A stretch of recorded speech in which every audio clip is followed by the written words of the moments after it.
My name's Phil Brooks. I'm from the farm at Baptist Common. We do popcorn, cotton candy. We've also got our fudge wagon set up on the other side of the common. And how long has this farm been in operation? We've been doing this about 25 years. And you know the inspiration behind it all? That would be my dad decided he wanted to do something to retire, so he started selling fudge. Eventually he bought a popcorn wagon, and my wife and I took it over with my kids, and we started doing popcorn about 10 years ago.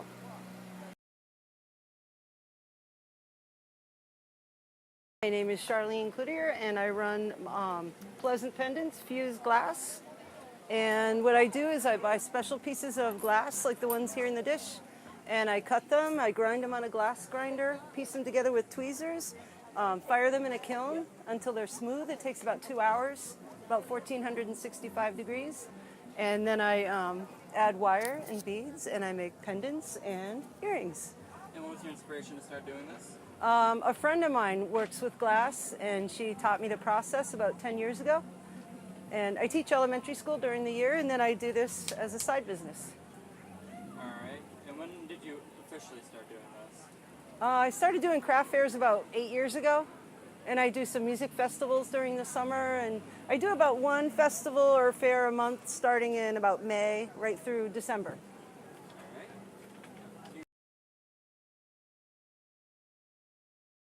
My name's Joanne Cormier, and I own the Hubbardston Candle Company along with my husband, Douglas. We work right out of our home in Hubbardston. We've been in business for about 2 years now, selling mostly online through Amazon, eBay, and Etsy. And we're also in a storefront, the Hub of the Hub, which is right in the center of Hubbardston. And what was your inspiration for starting this? Well, actually, it's a funny story. We're part of an American Revolutionary War reenactment group, and one of the trades my husband was interested in was candle making. And back then, they made candles of beeswax. So we started making, beeswax candles, just the natural ones, and I came up with the idea, well, why don't we try selling these online? And before you know it, we had, 6 different scents and expanded to jars and melts and votives and tea lights, because when we first started, we only had taper candles. I'm Harry Kimball, Harry's Birdhouses. I'm from Lowell, and we've been doing this fair here for about 6 years now. I've been doing fairs all over the states here in New England for about 8-9 years. What was your inspiration to start doing this? That's a funny thing. I'm a horticulturalist, but I loved using wood. Oh, okay. And I did do some construction work as I was a younger fella, and I ended up saying to myself, okay, let's make some little houses instead of big houses. So I've been doing it since the 70s because I enjoyed it, but it was just for the family. And I was asked and told, Harry, you got a nice product, and you need to do something about it. So I did.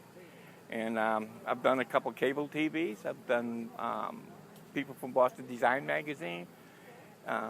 Ended up putting some of my birdhouses, the doorknob, in the Boston Design Magazine. So I've gotten quite popular quite quick.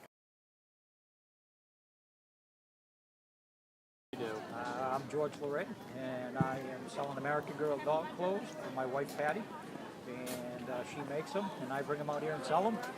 And we've been doing the fair for this is our 3rd year, and it's a lot of fun. We just do it for fun, and love doing it.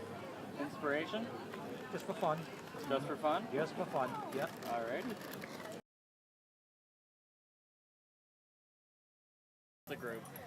Today we are doing a dunk tank to raise money for our senior class of 2019. Alrighty. Well, who came up with the idea for this? The parents came up with the idea of the dunk tank. So they wanted to torture the teachers? Oh yeah. Alrighty, thank you.